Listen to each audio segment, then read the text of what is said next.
Okay, so now you've seen the answers to the homework from last night, and these are just a couple of the questions that I got at the end of class yesterday. So I just want to address them really quickly, and hopefully this will help you guys in the activity we're doing today as well. So the number one question I've gotten is what makes something ionic versus covalent? If you're ionic, remember that means you have a metal and a non-metal present. Sorry. So ionic means you have to have metal and a non-metal.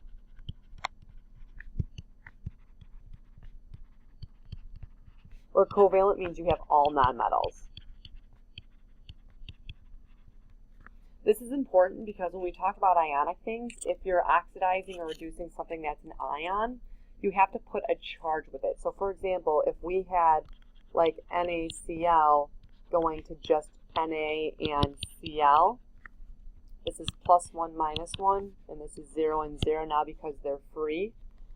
My Cl is going up, so I would write the oxidation of my Cl as Cl -1 because it's going from -1 to 0 because this ion is being oxidized. What's being reduced is my Na ion. My Na1 plus is going from +1 to 0. So that's why it would be kind of important knowing if it's ionic or covalent, because we would have to say what ion is oxidized or reduced. If it was covalent that is being oxidized or reduced, we wouldn't have any of those ion charges in there. And I can explain this more in class tomorrow if this is still a question you have. How do you know to view the polyatomic ion as a polyatomic ion or individual elements? You kind of have to think of it as both. So if I have, for example, NaNO3 as one compound, or I have CuNO3. We know that these NO3 are polyatomic ions, so we have to figure out how that impacts our other ion numbers because of that. So we know that an NO3 total has a -1 charge in the back of the periodic table. So when you look at the back, you see that it has a -1 charge. So what that means is when you add up the oxidation numbers, it should add up to -1. That also means that if it's hooked up to something, it can define the charge of the other piece. So because NO3 is -1 and there's only one Na with it, that means the Na has to be +1, which we can confirm because it's in the first column of the periodic table. Over here, since copper is a transition metal, we know copper can be a +1 ion or copper can be a +2 ion from the back of the periodic table. So this is where the charge of our NO3 comes into play. Because NO3 is -1, that means this copper ion must be the +1 piece. Now that we know the positive ion charge, we can give oxidation numbers to the NO3 because the total ion has to equal 0. So now I use my rules about O's. My O's are always a -2, and I've got 3 of them, which means it's -6 total. So if I fill in my bubble, +1 -6 means my N has to be a +5, so my oxidation number has to be a +5. So when you're thinking about polyatomic ions, when you're doing oxidation numbers, you need to give each piece an individual element. But to help you figure out the charge of the positive ion that it's stuck to, you need to think of it as a total ion. So you kind of have to think of it in both respects. So it's kind of the difficult thing about polyatomic ions. This is an excellent question. Can more than one thing be oxidized or reduced? No. You can only have one number go up and one number go down. So if that's not the case for you, that means you've done your oxidation numbers wrong. So you need to go back and make sure that you are doing maybe your math right to get the missing piece. So only one number can go up and only one number can go down. And the last question is, what are the purpose of their half reactions? The half reactions just help us see as a chemist how many electrons are lost and how many electrons are gained. And that's going to be really what we start to look at for the rest of this chapter. So we're going to really focus on the purpose of these starting in class tomorrow and kind of bringing that through the rest of the chapter. So what are you doing in class today? In class today, you guys are going to be filling out this worksheet, so please make sure you have this out. Sub, if you could please hit pause in a second. What I want you to do as students is I just want you to fill in this data. I'm sorry I forgot to fill it in for you. So Sub, please hit pause and allow the students to fill in this data. Once they're all done, please start playing the video again.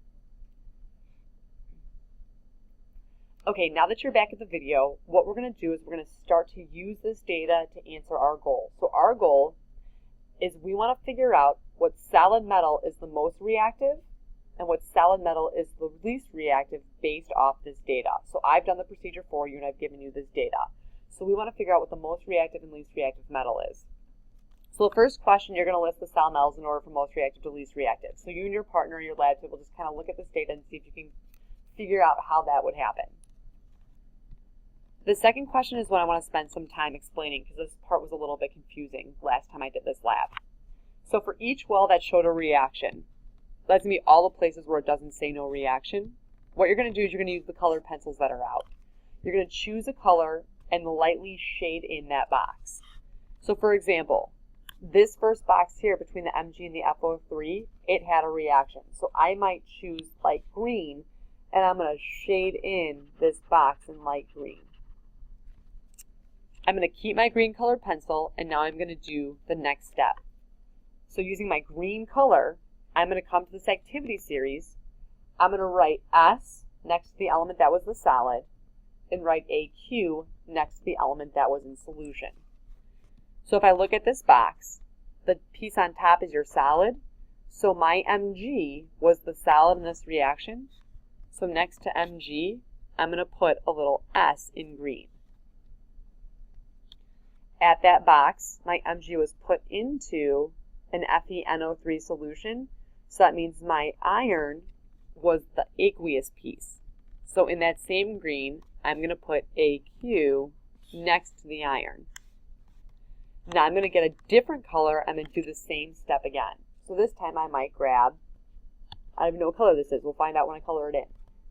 I had a reaction here, so I'm going to color this in, this nice light purpley gray color. I'm going to do the same thing at the activity series again. My Mg was the solid metal here, so in that same color, I'm going to put an S. The Cu was the metal that was in solution, so this time I'm going to find Cu and I'm going to put the letters AQ next to it. So you're going to repeat that process for every place you saw a reaction using a different color every time. What you're going to do then is you're going to kind of analyze what you saw because of that and continue answering the questions on this lab worksheet. Now, you should be okay and kind of do an okay job with up through number 4. Number 5 and 6 are going to be kind of some new ideas. So I just want you to do your best in answering 5 and 6. You have to have written attempts for 5 and 6 and the front side of this reaction in order to be in class tomorrow for notes. If you're not, I'm going to kick you in the hallway. And you're going to be in the hallway either until you're done with the lab and have an attempt or until I'm done with lecture if you're still doing the lab. So you must have this done to be in class tomorrow to get the explanation of this lab. So this is your homework for tonight. So you can work with your partner or your lab table. Go ahead and get to work, kids.